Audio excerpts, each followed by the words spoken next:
How to test your harvest for safety, mate, if you have just pulled a big basket of tomatoes, zucchini, or basil from the backyard, and you're standing there wondering, can I actually eat this safely? You are asking the right question. Most of us grow our own food because we want it fresh, healthy, and free from the stuff we cannot pronounce. But between old soil, neighborhood cats, weird weather, and whatever we sprayed 3 weeks ago, it pays to check. Here is how I go about testing my harvest for safety without losing my mind on my weekend. I will keep it simple, practical, and real-world Aussie style. Give it the backyard once over first before you spend a cent on tests. Use the tools you were born with. Your eyes and nose pick up 80% of problems. I walk through the patch and look for anything that does not belong. Mold that is fuzzy white or blue-green is a no-go.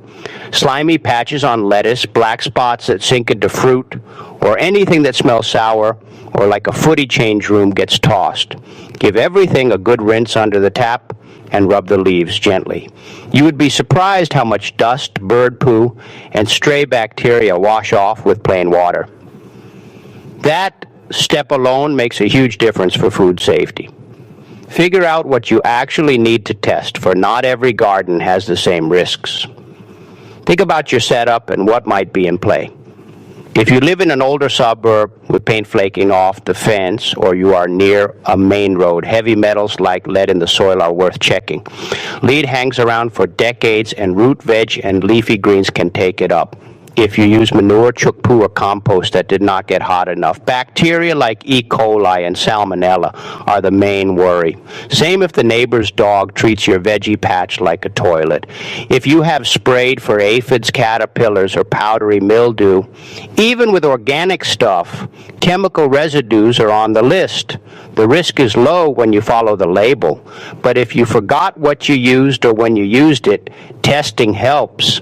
If your water comes from a dodgy tank or a creek, you might also think about microbes or runoff contaminants. Once you know your likely risks, you can test smarter and save money. The easy home checks anyone can do. You do not need a lab coat for the basics. For sprays, the easiest test is the calendar. Every product has a withholding period. That is the minimum days between spraying and picking. If the bottle says 7 days, wait 7 days. No test needed. If you lost the label or a mate gave you the seedlings and you are not sure, give it a fortnight before you harvest. When in doubt, leave it out or peel the skin. For soil health, grab a home test kit from Bunnings or a rural store. They cost about $20 and tell you pH and sometimes rough heavy metal levels. Take soil from 5 spots around the patch about a trowel deep. Mix them in a clean bucket. Let it dry, then follow the kit. It is not lab accurate, but if it screams high lead, you know to dig deeper. If the kit says your soil is fine, you are probably fine for fruiting veg like tomatoes, cucumbers, and beans. For microbes, prevention beats testing at home. You cannot see bacteria. So build habits that keep it low. Compost manure until it is crumbly and does not smell. That usually takes 6 to 8 weeks with good heat. Water at the base of plants in the morning so leaves dry fast. Keep snails and rats under control. Fence out pets and wash your hands before you pick. If someone at home has had gastro, skip raw greens for a week and cook everything when you should go pro and use a lab if you are feeding babies, elderly parents, or anyone with a weak immune system, or if you sell at the local market, a proper lab test is worth it. It is also smart if your soil test kit showed something weird, or if your block has a history. Think old servo site, former orchard, or painted weatherboard house from the 70s. Labs across Australia do this every day. Look up a NATA, accredited food or environmental lab in your state. Give them a ring and say you are a home grower wanting to test vegetables for heavy metals or a microbial screen. They will tell you exactly what to send and how much it costs. For a basic heavy metal soil screen, you are looking at roughly $60 to $120. A microbial test on leafy greens might be similar. A full pesticide residue screen is dearer, often 200 plus, so only do that if you have a real reason. Sampling is easy, but details matter. For produce, pick pieces the way you would eat them. Do not wash them. Put them straight into the sterile bag or jar the lab provides. Sample from a few plants so it is representative. For soil, mix samples from around the patch and send the amount they ask for, usually a cup. Keep samples cool and post or drop them off within 24 hours. The report comes back in a week or two. It will list each thing they tested and show the levels found next to the Australian standard maximum limits. Do not stress if you see a tiny number. Low levels are normal. What matters is whether it is under the limit. If you are unsure, ring the lab. The techs are used to explaining results to backyard growers, and they are pretty good about it. What to do if the results are not great? A bad result is not the end of your garden. It just changes how you use it. If heavy metals are high in soil, grow fruiting crops instead of leafy or root crops. Tomatoes, capsicums, eggplant, pumpkins, corn, and tree fruit are all low risk because the plant does not move much metal into the fruit.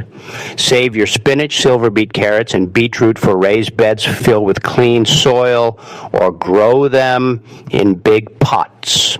You can also add compost and lift pH to 6.5 or 7 because metals are less available to plants in neutral soil. If a microbial test flags E. coli on your lettuce, review your composting and water. Maybe the manure was not aged enough, or the rainwater tank needs a first flush device. You can still use that part of the garden for things you cook. Heat kills most bacteria, so stews, sauces, and stir fries are fine. Take a break from raw salads for a season while you fix the source. If pesticide residue is over, it usually means the withholding period was not followed or there was drift from next door. Chuck that batch and be stricter with timing next time. You can also plant a buffer of sunflowers or dense shrubs to catch drift. Build safety into the way you grow. Testing is a backup. The real win is growing in a way that keeps issues out from the start. Use raised beds with clean soil if you are on an old block. Avoid treated pine for veggie bed edges. Go for hardwood, steel, or brick. Mulch thickly so rain does not splash soil onto leaves. That one trick cuts microbial risk a lot. Make proper compost. If it gets hot enough to steam and you turn it a few times, weed seeds and pathogens get knocked out. If you're not sure, buy certified compost. Choose low-impact sprays and use them late in the day. Soap, eco oil, and dipel are softer options. Always read the label and write the date on the bottle with a permanent marker when you spray. Rotate crops each season. It stops disease buildup and keeps the soil happy. And keep a little notebook or notes in your phone. Record when you plant, feed, spray, and harvest. If something goes wrong, you can trace it back. A quick word on water and washing town water is fine for the garden. If you use tank or bore water, get it tested once, especially after bushfires or if you have a metal roof. For washing produce, clean running water is king. A quick soak in water with a splash of vinegar does not hurt for leafy greens, but it is the rubbing and rinsing that removes most stuff. Dry your greens in a salad spinner or clean tea towel so bacteria do not multiply in the fridge. So how often should you test? For most backyard growers, test soil once if you're on an older block or you're unsure of the history. If it comes back clean, you do not need to do it every year. Test again if you bring in new soil or your neighbor renovates and kicks up dust. For microbes, you only really need a lab test if someone gets sick or you are supplying others.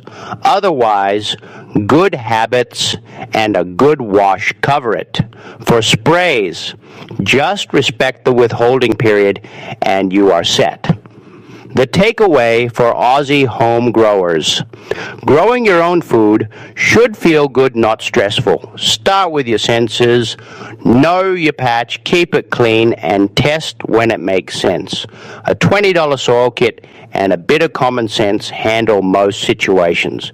If you need certainty, a lab gives you black and white answers without the guesswork. At the end of the day, we all want to share a tomato sandwich or a big salad with friends. And no, it is good for us. Do the basics right and you can pick with confidence. And if you ever get a weird result, reach out to your local community garden or DPI office. There is always a gardener who has been through it and is happy to yarn. Happy growing and safe eating.